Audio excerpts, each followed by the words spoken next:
네, 여러분 반갑습니다. 11월 27일 토요일 주말 아침 매일 성경 묵상 함께 살펴보겠습니다. 오늘은 사사기 12장으로 넘어와서 1절에서 15절까지 말씀인데요. 제가 2절까지를 읽어드립니다. 에브라임 사람들이 모여 북쪽으로 가서 입다에게 이르되 내가 암몬 자손과 싸우러 너 건너갈 때 어찌하여 우리를 불러 너와 함께 가게 하지 아니하였느냐. 우리가 반드시 너와 네 집을 불사르리라 하니 입다가 그들에게 이르되 나와 내 백성이 암몬 자손과 크게 싸울 때 내가 너희를 부르되 너희가 나를 그들의 손에서 구원하지 아니한 고로. 아멘. 오늘 본문의 말씀을 통해 용서가 없어진 공동체라는 제목으로 하나님의 말씀 증거하겠습니다.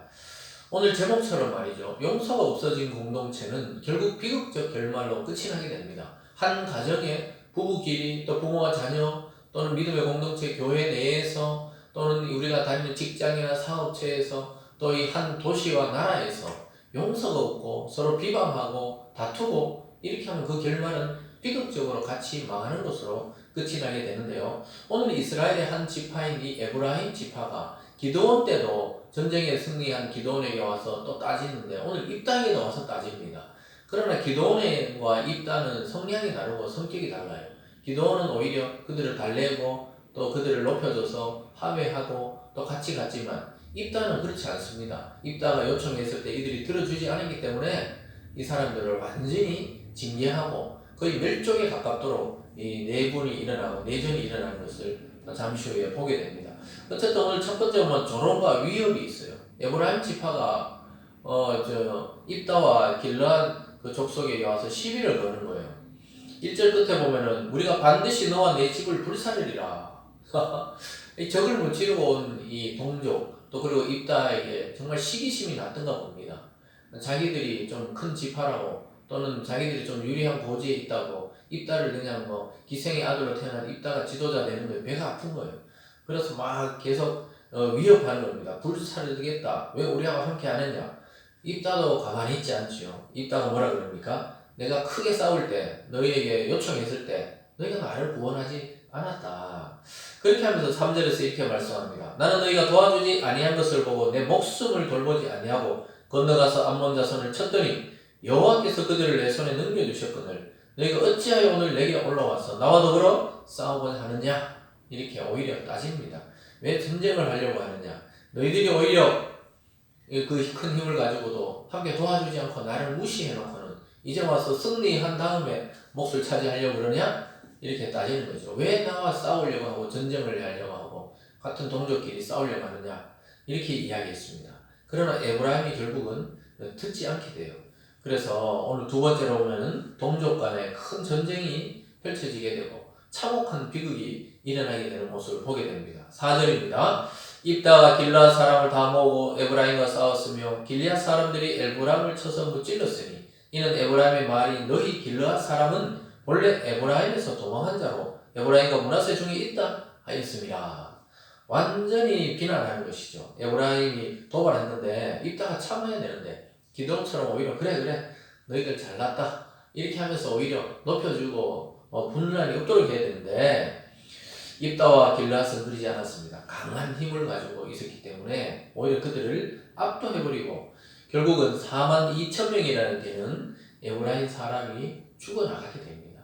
참 에브라임도 어리석지만 또 입다도 그 지도자로서 그걸 참아야 되는데 결국은 이 평온을 가져오지 못하고 전쟁의 시대로 돌입하게 되어버렸습니다. 5절에 보면요. 길르앗 사람이 에브라임 사람보다 앞서 요단강 나루터를 장악하고 에브라임 사람의 도망하는 자가 말하기를 청하건대 나를 건너가게 하라 하면 길르앗 사람이 그에게 묻기를 내가 에브라임 사람이냐 하여 그가 만일 아니라 하면 그에게 이르기를 십볼렛이라 발음하라 하여 에브라임 사람이 그렇게 바로 말하지 못하고 십볼렛이라 발음하면 길르앗 사람이 곧 그를 잡아 요단강 나루터에서 죽였더라. 그때 에브라임의 사람의 죽은 자가 42,000명이었더라. 어마어마한 그 동족이 죽어나가게 한 지파가 그냥 거의 멸종하게 되는 것을 보게 됩니다. 그러니까 에브라임의 지도자들이 어리석은 거죠. 입다가 암몬을 물리칠 정도면은 그 한 족속은 말할 것도 없는데 와서 시비를 걸다가 또 기드온처럼 그렇게 만만하게 보다가 완전히 당하고 만 겁니다. 그래서 그들이 테스트하는 게 뭐죠? 우리 요즘 말로 하면 사투리죠, 사투리. 뭐 경상도 분들이 쌀 발음이 안 된다, 살이다 이러듯이 여기 보면 쉽볼렛이라 그래야 되는데 쉽볼렛 이렇게 하면은 다 목을 쳐 죽여버렸다 이 말이죠. 그러니까 사투리를 통해서 바로 그 지역 사람인지 아닌지 알게 된 겁니다. 어쨌든 참 입단은 이렇게 큰 전쟁에 승리했지만은 자기 동족을 비참하게 죽이는 또 그런 일도 감행하게 됩니다. 결국은 하나님이 주시는 승리 이후에 이런 교만과 옹졸함과 이기심이 이 동족 간의 내전으로 치닫게 되는 것이죠. 그래서 7절은 이렇게 평가합니다. 입다가 이스라엘 사사가 된 지 6년이라 길앗 사람 입다가 죽음에 길앗에 있는 그의 성읍에 장사되었더라. 하나님이 7년 동안 평화를 줬더라 이런 말이 없어요. 보통 다른 사사들은 대부분이 그가 사는 동안에 하나님이 평화를 줬다 이렇게 하는데 입다는 평온이 없어요. 왜냐 늘 싸우고 또 다투고 했기 때문에 그렇습니다. 자기의 힘이 강해지고 세력이 많아질 때 오히려 겸손해지고 넉넉해져야 되는데 참 그러지 못하고 참을 그 마음이 없고 마음이 너무 온전해서 결국은 동족을 살해하는 그런 일이 일어나게 됩니다. 여러분 민수기에서 에브라임 지파가 출애굽할 때 32,500명이었는데 오늘 42,000명이 죽었다는 것은 그 출애굽하고 좀 많이 정착하면서 인구가 좀 불어났었는데 거의 다 죽게 되었다 이 말입니다. 오늘 이 내용을 통해 우리는 용서가 없어진 공동체는 비극적 결말로 끝난다는 것을 잘 생각해야 됩니다. 교회 안에서, 가정 안에서, 여러분의 삶 속에서 용서가 있어야 됩니다. 용서. 처음에는 용서할 수 없죠. 분노가 납니다. 나를 미워하고 또 해코지하고 또 의도적으로 방해하고 이런 일이 있을 때 우리는 참 화가 나죠. 마음을 알아주지도 않고 이럴 때는요. 그렇지만 그때 한 번 더 참고 하나님께 그 일을 맡기고 또 용서하고 기다려줄 필요도 있는 것입니다. 그렇게 될 때 가정이 또 교회가 또 이 도시와 나라와 또 여러분이 속한 직장과 사업체가 평화를 누리게 되는 것입니다.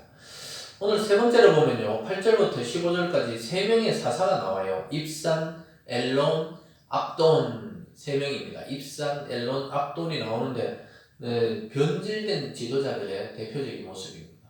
사사가 어떻게 된지 몰라도 이 사람들은 자기들과 자기들 후손들만 배불리 살다가 백성이 어떻게 되든지 말든지 그냥 그 이름만 남겨놓고 갔어요. 쭉 살펴볼까요? 8절에 그들을 이어 베들레헴 입산이 이스라엘 사사가 되었더라. 그가 아들 30명과 딸 30명을 두었더니 그가 딸들을 밖으로 시집 보내고 아들을 위하여 밖에서 여자 30명을 데려왔더라. 그가 이스라엘의 사사가 된 지 7년이라. 입산이 한 게 뭐죠? 그냥 아들, 딸 30명을 외국에 시집 보내고 또 아들들은 외국에 신부들 데려오고 하나님이 절대 하지 말라는 짓을 한 거죠. 왜냐하면 이방의 여자들, 이방의 남자들이 올 때 우상을 들고 오기 때문에 그렇게 하지 말라 그랬는데 그런 일을 행하고 말았습니다. 그러고는 또 죽고 11절에 보면 그 뒤를 이어 스불론 사람 엘론이 이스라엘의 사사가 되어 10년 동안 이스라엘을 다스렸다. 또 7년 다스리고 10년 다스리는 동안에 그는 무엇을 했는가? 그냥 죽었다고 되어 있어요. 17절에 스불론 사람 엘론이 죽음에 스불론 땅 아열론에 장사되었다. 그냥 10년 동안 뭐 사사로 어떻게 했는지 모르는데 하다가 죽었다 이렇게 평가합니다. 13절에 그 뒤를 이어 비라돈 사람이 힐레의 아들 압돈이 이스라엘 사사가 되었더라. 그에게 아들 40명, 손자 30명, 70명의 아들과 손자가 있었어요. 그들에게 뭘 해줬습니까? 어린 낙이 70마리를 탔더라. 요즘 말로 하면 뭐 한 대씩 승용차, 자가용 한 대씩 뽑아줬다 이 말이죠. 그러니까 이 부와 권력이 집중된 사사가 백성을 위해 하나님을 위해 살지 않고 자기 자손들을 잘 먹고 잘 사는데 사용했다는 것이죠. 그러면서 15절에 비라돈 사람 힐레의 아들 압돈이 죽음에 에브라임 땅 아말렉 사람을 사는 비라돈에 장사되었더라. 여러분 이처럼 과도한 권력과 부를 누리게 되고 집중되게 되면 타락하게 됩니다. 결국은 뭐 아무 한 일이 없어요. 이 세 명이 사는 동안에 한 일이 없습니다. 한 25년 동안에 이 입산, 엘론, 압돈 시절에 하나님은 큰 전쟁은 없었지만 결국은 백성들을 쥐어짜서 자기들 잘 먹고 자기들 자손들 잘 입히고 그랬던 것이죠. 소위 말해 원래 요즘에 권력을 이용해서 뭐 학위도 만들어주고 또 좋은 자리도 취직시켜주고 뭐 이런 것처럼 그랬다는 겁니다. 사랑하는 여러분, 하나님의 개입이 사라지면 이처럼 비극이 찾아오고 은혜가 없어지고 또한 지도자들이 타락하게 됩니다. 오직 지도자의 마음은 하나님이 변화시켜 주시고 넉넉하고 풍요롭고 또 순수한 충성심이 있는 사람이 지도자가 되는 게 좋습니다. 어쩌면 우리나라도 이제 곧 대통령 선거를 앞두고 이 후보 저 후보 또 이 당 저 당 참 자세히 보면 뭐 우리 생각에는 합당한 자가 아무도 없습니다 사실은. 그렇지만 하나님이 그 중에서라도 하나님을 경외하며 또 백성을 정말 섬길 만한 자를 국민들이 그런 자를 잘 가리고 지혜를 가질 수 있도록 우리는 기도하면서 선택을 해야 되는 것입니다. 하나님이 그런 마음을 주시도록 온 백성의 마음이 하나로 모아지도록 그렇게 우리는 기도할 필요가 있습니다.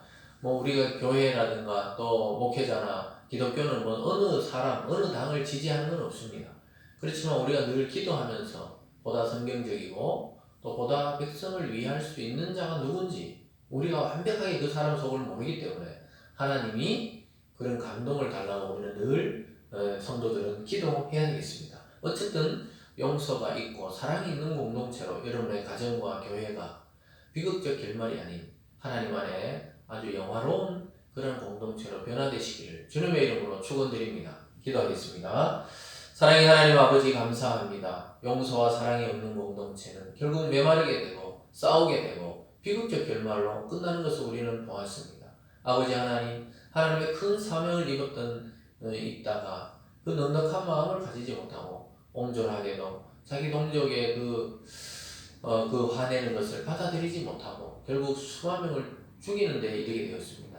하나님 아버지, 우리 성도들에게도 넓고 또 크고 위대한 마음을 주셔서 작은 일에 넘어지지 않도록 주님 붙들어 주시옵소서. 끝까지 하나님께 충성해서 아름다운 가정, 아름다운 공동체 만들어가는 우리 모든 성도들 될 수 있도록 축복하여 주시옵소서. 감사드리며 예수님 이름으로 기도드리옵나이다. 아멘.